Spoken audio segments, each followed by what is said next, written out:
ত্যাগবীৰ হেমবৰুৱা মহাবিদ্যালয়ত বৰ্ষজোৰা আমাৰ হীৰক জয়ন্তীৰ অনুষ্ঠান আমি পাতি আহিছিলোঁ। সদৌ শেষত 7, 8, 9 তাৰিখে আমাৰ হীৰক জয়ন্তী বৰ্ষৰ সামৰণি অনুষ্ঠান আছে।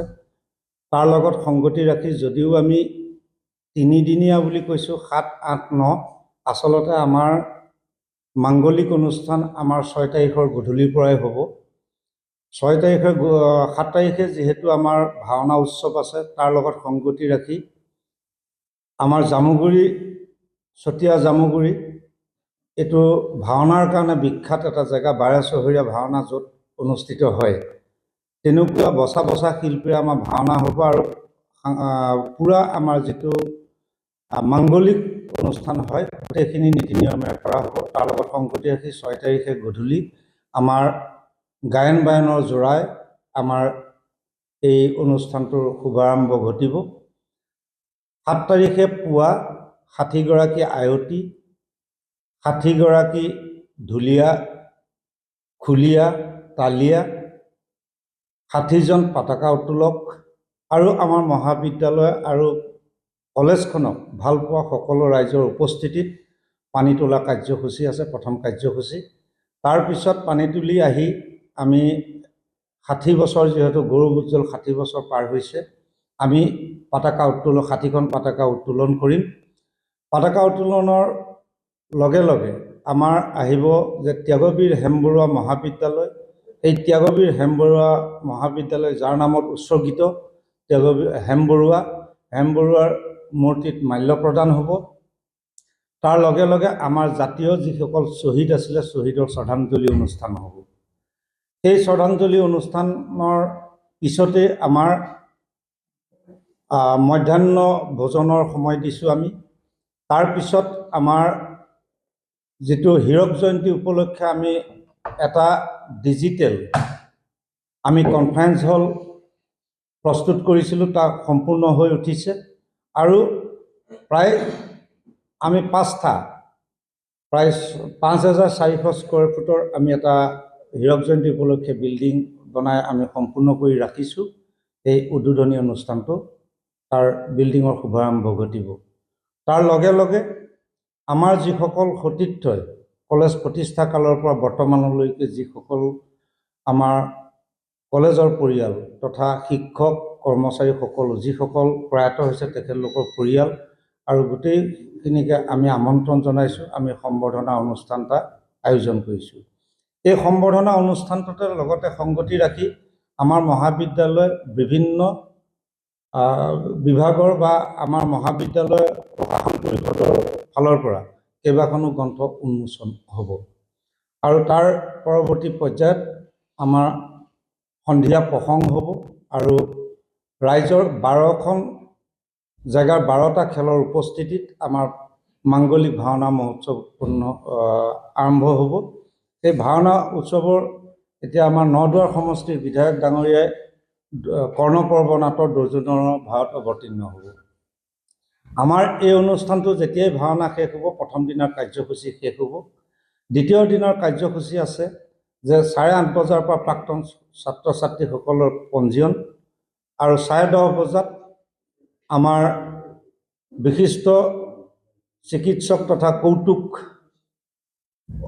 অভিনেতাই ডক্টৰ অঞ্জনজ্যোতি চৌধুৰী আহিব, জয়ন্ত বৰুৱা ডাঙৰীয়া, তেখেত আহি আমাৰ সেই অনুষ্ঠানভাগ শুভাৰম্ভ কৰিব।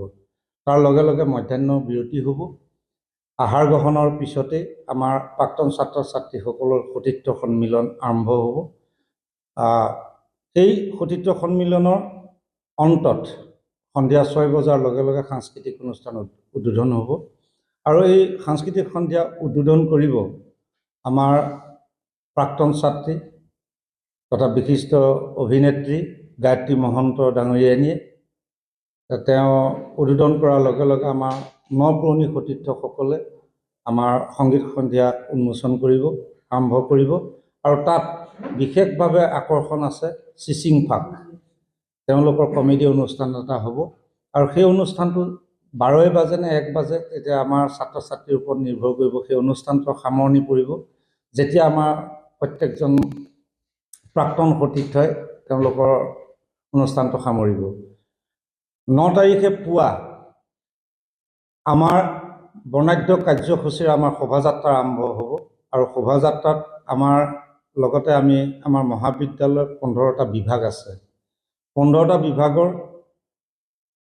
পৰা আমাৰ প্ৰত্যেকটো বিভাগে ইয়াত নিৰ্দিষ্ট এটা থিম লৈ ইয়াত আৰম্ভ কৰিব। তাৰ লগত সংগতি ৰাখি আমি বিভিন্ন প্ৰান্তৰ আমাৰ জাতি জনগোষ্ঠী সকলোৰে ইয়াত অংশগ্ৰহণ কৰি বৰ্ণাঢ্য এটা শোভাযাত্ৰা হ'ব। এই শোভাযাত্ৰাটো ৰাতিপুৱা 9 বজাত আৰম্ভ হ'ব আৰু তাক উন্মোচন কৰিব, শোভাযাত্ৰা উন্মোচন কৰিব আমাৰ মৰমৰ চেতনা বাইদেউ, তেওঁ অভিনেত্ৰী চেতনা বাইদেউ আহিব। চেতনা বাইদেউ উন্মোচন কৰিব আমাৰ শোভাযাত্ৰা অনুষ্ঠানটি। তাৰপিছতে আমাৰ মধ্যাহ্ন বিৰতি হ'ব, ভোজন হ'ব। তাৰপিছতে আমাৰ মূল সভা আৰম্ভ হ'ব। মূল সভাত আমাৰ সভাপতিত্ব কৰিব নলদুৱাৰ সমষ্টিৰ বিধায়ক তথা গৰুকুটি প্ৰকল্পৰ অধ্যক্ষ সন্মানীয় পদ্ম হাজৰিকা ডাঙৰীয়া। ইয়াত মুখ্য অতিথি হিচাপে উপস্থিত থাকিব ডক্টৰ হিমন্ত বিশ্ব শৰ্মা, মাননীয় মুখ্যমন্ত্ৰী অসম। ইয়াত উপস্থিত থাকিব ডক্টৰ ৰণোজ পেগু, শিক্ষামন্ত্ৰী অসম চৰকাৰ, আৰু ইয়াত উপস্থিত থাকিব বিশ্বজিৎ দৈমাৰী, অধ্যক্ষ অসম বিধানসভা। এই অনুষ্ঠানটি মুখ্য আকৰ্ষণ হিমন্ত বিশ্ব শৰ্মা ডাঙৰীয়া। তাত তেওঁ বিভিন্ন কথা আমাৰ কলেজত যোৱা বৰ্ষতো আহিছিলে। তেওঁ 27 জানুৱাৰীত 2024ত আমাৰ মহাবিদ্যালয়ত আহিছিলে আৰু কিছু আৰ্থিক সাহায্য দি আমাক কিবা ঘোষণা কৰিছিলে আৰু সেইটো কিমান পৰ্যায় হৈছে তাৰো খতিয়ান ল'ম বুলি তেখেতে মোক জনাইছে।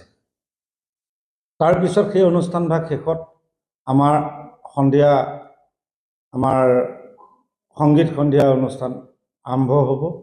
এই সংগীত সন্ধিয়া অনুষ্ঠানটিত আমাৰ উন্মোচন কৰিব আমাৰ মৰমৰ বিধায়ক তথা প্ৰাক্তন ছাত্ৰ পদ্ম হাজৰিকা দেৱী, আৰু তাৰ আহিব বেহাৰবাৰী আউটপোষ্ট। বেহাৰবাৰী আউটপোষ্টে তেওঁলোকৰ অভিনয় কৰিব আৰু তাৰ পিছতেই আমাৰ আচুৰ্য বৰপাত্ৰ গোহাঁই, আমাৰ মৰমৰ শিল্পী, তেওঁ আহিব, তেওঁ কণ্ঠদান কৰিব। আৰু তেনেকৈয়ে আমাৰ এই গোটেই অনুষ্ঠানটোৰ কাৰ্যসূচী সমাপ্ত হ'ব বুলি মই আশা ৰাখিছোঁ। ইয়াত আপোনালোকৰ প্ৰত্যেক দিনা প্ৰত্যেক মুহূৰ্তত আপোনালোকৰ সহযোগিতা আমি কামনা কৰিম যে কি কি অনুষ্ঠান হৈছে, কি হৈছে, কি নাই হোৱা, বা তাত আপোনালোকৰ দিহা পৰামৰ্শ আমাক লাগিব। আৰু প্ৰত্যেকটো অনুষ্ঠানেই যদি অসমৰ ৰাইজৰ মাজলৈ পঠিয়াব পাৰে তাৰ বাবে আপোনালোকক আহ্বান জনাই